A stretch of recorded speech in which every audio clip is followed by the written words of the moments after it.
trade. By trading account, how much? 50,000. And trading में क्या आएगा corresponding entry? To carriage account 50,000. Is that correct?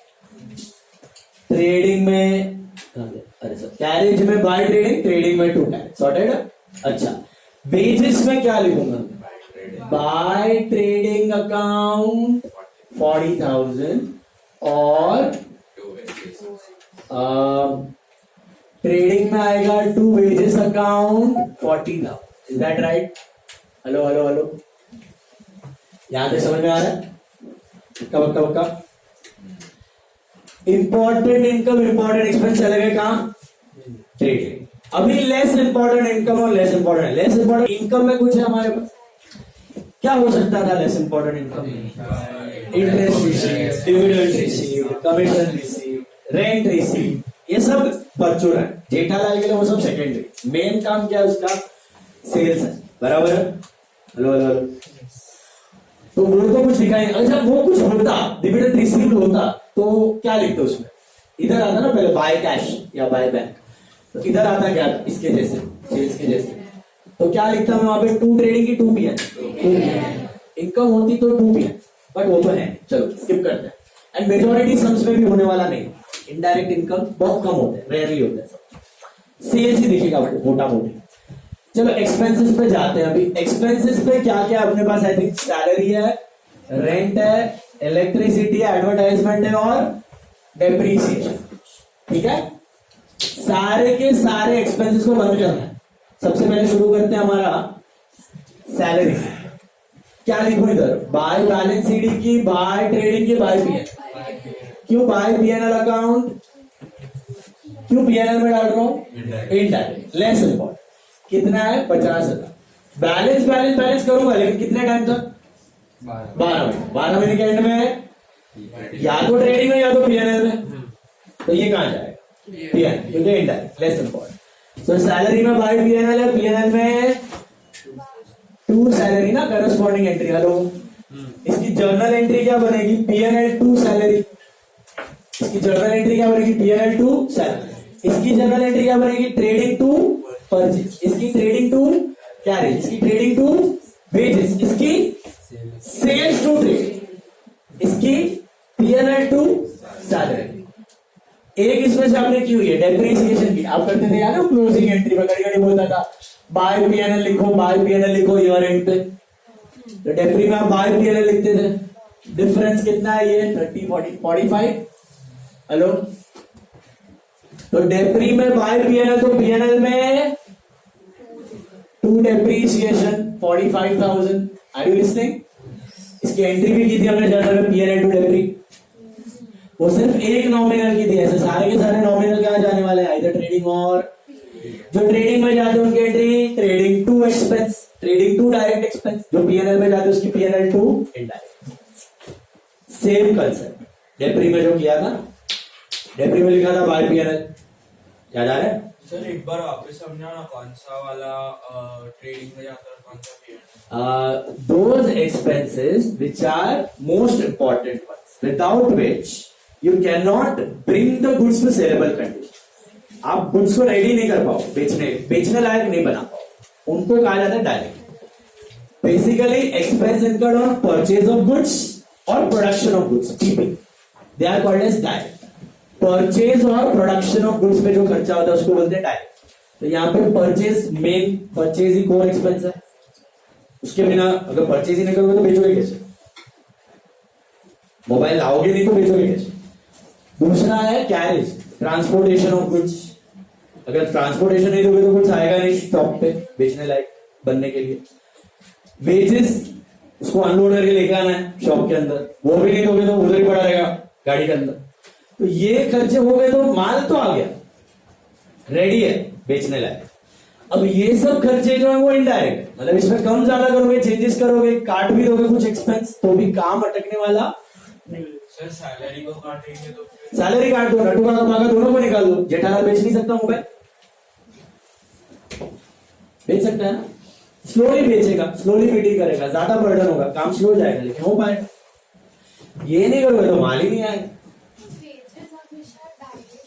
Yes, wages हमेशा direct होता है, क्योंकि हम लोग है ना प्रॉपर ट्रेडर्स नहीं है, हम लोग सेमी मैन्युफैक्चरर। सेमी मैन्युफैक्चरर मतलब हम लोग माल लाते हैं, थोड़ा सा प्रोसेस करते हैं उस पर। जैसे कि मैंने एग्जांपल दिया था, अगर याद होगा, क्लॉथ लेके आया, उसको कलर किया, डाई किया, पैटर्न्स बनाया और फिर सेल किया।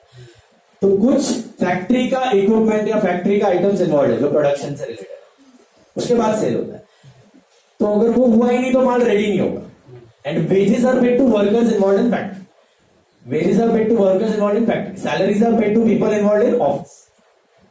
तो अगर फैक्ट्री में प्रोड्यूस करोगे ही नहीं, मैन्युफैक्चरिंग का खर्चा दोगे ही नहीं, तो माल अटक जाएगा, मतलब रेडी नहीं होगा, बेचने लायक बनेगा ही। इसलिए wages are always direct, salaries are always indirect. Rent is indirect for this business, not for class business. Class business के लिए मेरा रेंट तो डायरेक्ट है, यहां पे इनडायरेक्ट। सर बट गोडाउन को रेंट वन जेठा का गोडाउन है, देखा है गोडाउन, समझो 1000 फीट का है, उसमें आने जाने का जगह है, टेबल का जगह है, स्क्वीज कर दो उस गोडाउन को 1000 फीट के बदले 800 फीट का बना, 700 फीट का बना, माल तो फिर भी ठूस के भर सकते हो आप, लेकिन कट डाउन नहीं कर सकते ना, जीरो नहीं कर सकते आप। कुछ कुछ जीरो भी कर सकते हो, कुछ कुछ कट डाउन भी कर सकते हो, लेकिन ये वाले कट डाउन करना भी डिफिकल्ट है। ये कट डाउन करोगे ना, माल ही नहीं आएगा। वेजेस देना बंद करोगे, उतना माल ही नहीं उठाएगा। ट्रांसपोर्ट देना बंद करोगे, माल लाएगा ही नहीं। ऐसा है, बॉटलनेक एक्सपेंस, समझे? तो इनडायरेक्ट वाले आप कम भी कर सकते हो, चेंजेस भी कर सकते हो। आपने सुना है लेऑफ्स, जब भी बिजनेस रिसेशन में जाता है तभी जॉब सैलरी जाती है लोगों की। क्यों? It is an indirect expense, it is an indirect expense. Business थोड़ा स्लो है लेकिन कर पाओ। 4 आदमियों का काम 2 आदमियों को ठूस दो, थोड़ी सैलरी बढ़ा दो, काम होते रहेगा, उस पर ज्यादा बर्डन आएगा, लेकिन पैसा बचा सकते, कट डाउन कर सकते। कोविड आया था ना, लोगों ने एडवर्टाइजिंग बंद कर दी, फिर आता था टीवी पे ऐड, प्लीज एडवर्टाइज करो, प्लीज एडवर्टाइज करो, आपका बिजनेस बढ़ेगा बढ़ेगा बढ़ेगा। पता है, क्योंकि कोई टीवी नहीं देखता था, तो एडवर्टाइजमेंट एक्सपेंस बहुत कट डाउन हो गया था, लेकिन फिर भी आपको चीजें तो मिल रही थी। वाया वाया करके आप दुकान पे जाके ठूस बांध के लेके तो आ ही रहे थे, तो बिजनेस तो चल रहा था, अटकने वाला नहीं, ऐसा। Okay, then carriage salary, rent. Rent क्या करूंगा बताओ? रेंट 12 महीने तक बैलेंस होगा। 12 महीने के एंड में क्या करूंगा? बाय ट्रेडिंग, बाय पीएनएल की बाय बैलेंस? By PNL. ये लॉजिक समझा रेंट का? शोरूम थोड़ा कट डाउन करके, रेंट कम करके भी आप बिजनेस चला सकते हो, टेंशन वाली बात नहीं है। बाय पीएनएल का, पीएनएल में क्या आएगा? टू रेंट अकाउंट, कितना इसका एंट्री होगा? क्या? PNL to rent, PNL to rent. Then electricity expense, by balance, by trading की by PNL? By PNL. Electricity को भी मैं थोड़ा कम कर सकता हूं, एसी के जगह फैंस लगा दूं शोरूम में, आएंगे ना कस्टमर्स, या 2 एसी के जगह 3 एसी के जगह 1 एसी रख दूं, फैन एसी चलाता रहूं, फिर भी कस्टमर आने वाले हैं। तो बाय पीएनएल का, पीएनएल में आएगा टू इलेक्ट्रिसिटी अकाउंट। ये जो मैं बता रहा हूं ना, ये ट्रेडिंग बिजनेस से रिलेटेड एक्सपेंस है और थोड़े बहुत थियोरेटिकल है। प्रैक्टिकली आप जिस बिजनेस में रहोगे, आपका बिजनेस में आपको देख के ही पता चल जाएगा कि वेदर ये एक्सपेंस डायरेक्ट है या एक सिंपल सा सवाल पूछना है, भैया ये करना पड़ेगा कि ये कम करूंगा, नहीं करूंगा तो चलेगा? अगर आंसर है कि करना ही पड़ेगा, भैया अभी तो माल बिकने वाला, करना ही पड़ेगा, नहीं तो सेल होने वाला ही नहीं, देन इट इज। मैं चश्मे के बिजनेस में हूं सपोज, तो मैं फ्रेम्स इंपोर्ट कर रहा हूं चाइना से, तो फ्रेम्स इंपोर्ट कर रहा हूं तो पहला माल तो मेरा फ्रेम हो गया, frame is a direct expense. फिर वो जो चाइना से लेके कंटेनर में मेरे शॉप तक ला रहा है, वो सारा खर्चा डायरेक्ट है कि इनडायरेक्ट? डायरेक्ट है। एक बार मेरे शॉप में फ्रेम्स आ गए, अब तक का सब एक्सपेंस डायरेक्ट था, अभी इनडायरेक्ट चालू हो जाए। शॉप का रेंट हो गया, इलेक्ट्रिसिटी हो गया, एडवर्टाइजमेंट हो गया, पब्लिसिटी हो गया, अमेजॉन का एक्सपेंस, फ्लिपकार्ट का एक्सपेंस, सेलिंग एंड डिस्ट्रीब्यूशन का एक्सपेंस, वो सारा का सारा मीटिंग्स वगैरह कर रहा हूं, सारा का सारा इनडायरेक्ट। यही कंसेप्ट है, इज इट क्लियर? इससे मैं एक इंपॉर्टेंट पार्ट बताना होगा, शार्क टैंक देखा होगा तो आपको क्लिक होगा वो चीज। अभी एडवर्टाइजमेंट में क्या लिखोगे आप यहाँ पे? बाय बैलेंस, बाय ट्रेडिंग की by PNL? By PNL account कितना आएगा? 1 लाख। तो पीएनएल में क्या आएगा? To advertisement 1 lakh. Is this clear?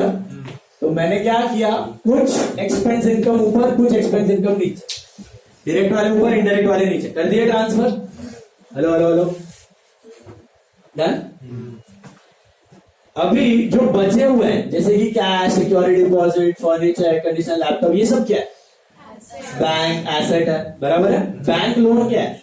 Liability. और कैपिटल क्या है? तो where do we write assets and liabilities? Balance sheet. Now remember, मैंने यहाँ पे लिखा है बैलेंस शीट अकाउंट की only balance sheet, because balance sheet is not an account boss. Balance sheet is just a statement, it is just a list showing what? Values of assets and liability. एक साल के बाद आपके business में कितने के asset है और कितने के लायबिलिटी, बस वो दिखाता है। बैलेंस शीट में left hand side is liability, right hand side is asset. अगर याद होगा फर्स्ट लेक्चर में मैंने आपको बताई थी बैलेंस शीट। शुरू हो रहा था बिजनेस, कैश आया था, कैपिटल आया था। एक्चुअली बैलेंस शीट कब बनाई जाती है? At the end of the year, at the end of the. But जरूरी है, कंपल्सरी है कि एंड ऑफ द ईयर ही बने, कि कभी भी बना सकते हो। मैंने तो पहले दिन तो बना के बताई थी आपको। जब जी चाहे तब आप बैलेंस शीट बना सकते। इस पे एक छोटा सा पार्ट भी हमने सीखा, अकाउंटिंग इक्वेशन। वो नथिंग बट बैलेंस शीट था। हर एक ट्रांजैक्शन के बाद एसेट, लायबिलिटी और कैपिटल में क्या चेंज होता है। हर एक ट्रांजैक्शन के बाद भी आप बैलेंस शीट बना सकते, बट जनरली कब बनाई जाती है? अब इसमें जाएंगे लायबिलिटी और एसेट, तो सबको बैलेंस करते हैं। सबसे पहला कैश बैलेंसिंग आता है, आपको सेव कर रहा हूं मैं, डेबिट माइनस क्रेडिट। तो कितना कैश आया? 20 और 20 40, 40 लाख माइनस कितना आ गया? 2 + 3 5 + 1 6, 6 + 10 16 लाख, 50 17 18 18 लाख प्लस 1 19 60, 40 लाख में से 19 60 गया तो बचा कितना? 20 lakh 40,000। That is what? By balance CD. 20 lakh 40,000. 20 lakh 40,000 is what? Balance of cash. इतना कैश बच गया है। एसेट और लायबिलिटी? एसेट। एसेट में लिख दूंगा 20 लाख 40,000। 20 लाख 40,000 इतना कैश ईयर एंड पे मेरे पास पड़ा हुआ। इधर में क्या लिखा है? By balance sheet. Will I write by balance sheet? By assets? No, they will get carried forward to the next year. बोलने का मतलब नॉमिनल अकाउंट बंद होकर ट्रांसफर हो रहे हैं ट्रेडिंग में, next year new fresh nominal account. Asset liability बंद नहीं होता, क्या होता है? क्या है? जैसे मंथली बैलेंस वैसे ईयरली बैलेंस, मंथली बैलेंस वैसे ईयरली बैलेंस, कोई डिफरेंस वाली बात नहीं है, समझ में आ रहा है? Then security deposit. Security deposit क्या लिखो? By trading, by PNL, by balance sheet की by balance? By balance. By balance CD is how much? 2 lakh. Asset और लायबिलिटी। ये कॉपी करके मैं बैलेंस शीट में लिख दूंगा security deposit. I am just copying it, I am not transferring anything. Balance sheet is just a statement like trial balance. It is a list showing the values of assets and liabilities. Am I shutting down furniture? Am I shutting down cash? No. It's getting carried forward as it is. Just copying and writing the figures. Is it clear? Balance के figures copy कर रहा हूँ. Furniture 3 lakh था, -30 का depreciation. तो I think balance by balance CD कितना बचेगा? 270 बचेगा. 2,70,000 furniture is my asset. Yes or no? Furniture is my asset. 2,70,000 done. Air conditioner 1 lakh था, 10 का depreciate by balance CD 90,000 बचा, तो my air conditioner is 90,000 rupees. That's my asset. Yes or no? Hello. Moving ahead, laptop 50 minus 5 by balance CD. I think it is 45,000. Laptop is my asset. Yes or no? 45,000. What am I doing? Am I shutting down the assets? No. Simply I am copying the balances. What about bank loan? 2 की bye 2 क्योंकि liability है, 2 balance CD, credit side बड़ा है, 10 लाख रुपया. Where do I write it? Liabilities. Bank loan are my liabilities 10 lakh rupees. Sir यहाँ पे 2 columns क्यों बनाए? ये 2 कॉलम्स के पीछे छोटा सा रीजन है, आगे जाके एडजस्टमेंट नाम की चीजें आएंगी, कुछ प्लस माइनस करना पड़ेगा, फिर आउटर कॉलम में अमाउंट जाएगा, जैसे बीआरएस में करते थे यार, इनर आउटर सब टोटल। यहाँ पे कोई एडजस्टमेंट्स नहीं किया मैंने, सिंपल सा सम बनाया, इसके लिए इनर कॉलम खाली पड़ा है। ओके, बैंक लोन लिख दिया, उसके बाद परचेज बंद है, सेल्स बंद है, कैरेज बंद है, सैलरी बंद है, रेंट बंद है, इलेक्ट्रिसिटी वेजेस, एडवर्टाइजमेंट भी बंद है, डेप्री भी बंद है, कैपिटल क्या करूंगा मैं, to balance CD 20 lakh rupees. कहां लिखूंगा ये बैलेंस? लाइबिलिटी में लिख दूंगा कैपिटल कितना, 20 लाख। 20 लाख सॉर्टेड यहां तक।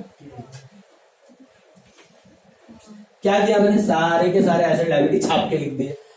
अभी मैंने आपको एक चीज बताई थी, ईयर एंड में सारे नॉमिनल अकाउंट्स बंद होकर कहां ट्रांसफर हो जाए, ट्रेडिंग एंड पीएनएल में।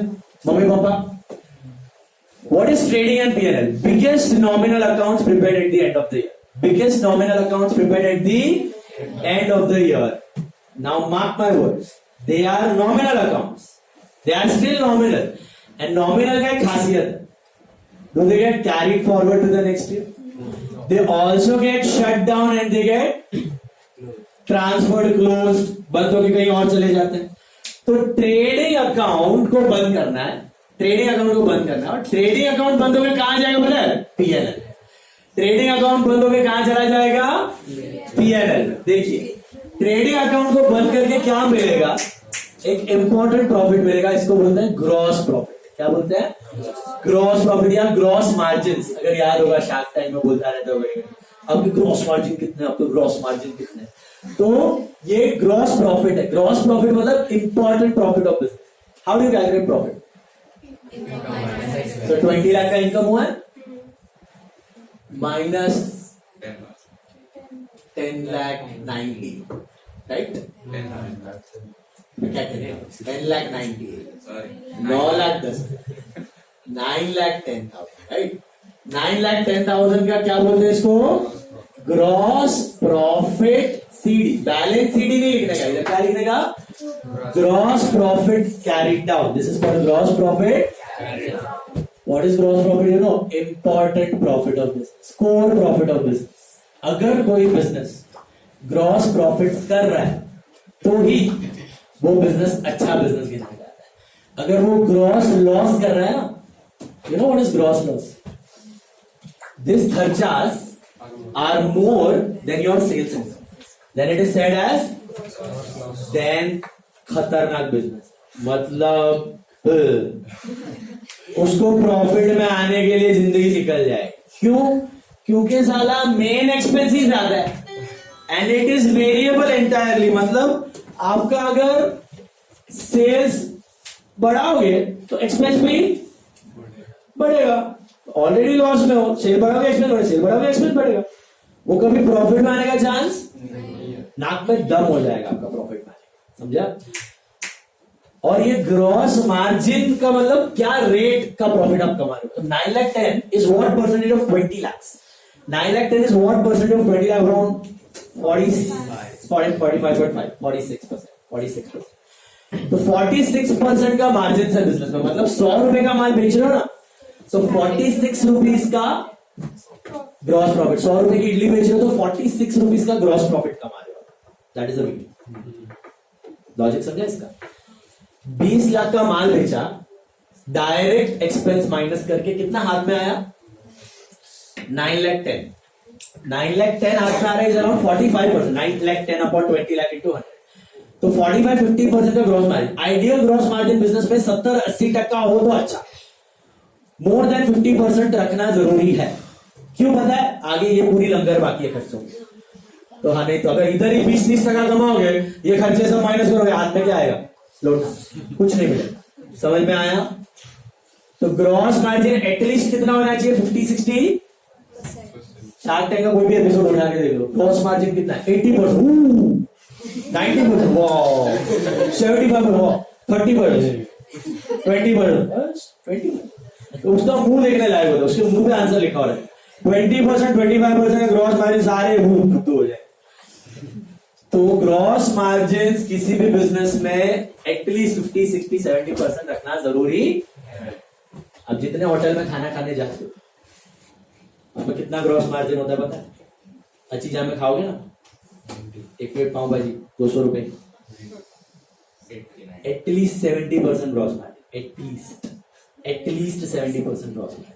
उसका बनाने का कॉस्टिंग 30% है, बटर मटर पाव भाजी सब मसाला वसाला डाल के 30% का मैक्सिमम कॉस्ट, 30 to 35%। फूड कोई भी ले लो, अन्ना का इडली खाते हो 20 रुपए की इडली खाते हो, 50% इज ग्रॉस मार्जिन, 10 रुपए is the costing of making that idli vada, max to max, sir पर चटनी भी अनलिमिटेड है, including chutney, red chutney and that pepper, everything 10 rupees. Okay? चश्मे का फ्रेम 90% ग्रॉस मार्जिन है किसी का दुकान, बहुत पैसे।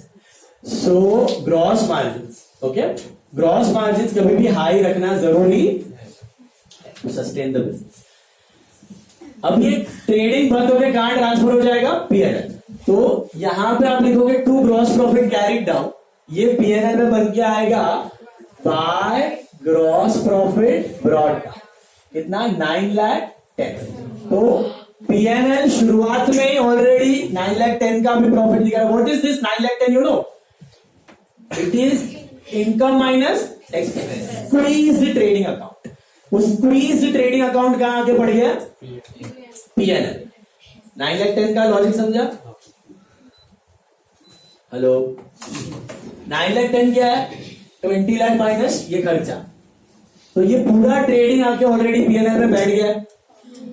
तो PNL is not only PNL, PNL includes trading, PNL के अंदर ट्रेडिंग आ चुका है, यहां पे बंद हुआ, यहां पे ट्रांसफर हो गया। अभी 9,10,000 का प्रॉफिट था अभी तक का, इसमें से और खर्चे माइनस करते हैं, और खर्चे माइनस करते हैं, ये सब भी हुए थे, तो ये कितना होता है? 1,45,000, 165 और 1,00,000, 265 के और खर्चे माइनस करने के बाद 9,10,000, ये 9,10,000 टोटल है, बैलेंस ही कर रहा हूं मैं। 9,10,000 क्रेडिट माइनस डेबिट, इधर डेबिट, इधर भी क्रेडिट माइनस डेबिट, इधर भी क्रेडिट माइनस डेबिट। तो 9,10,000 माइनस कितना था? 265 था।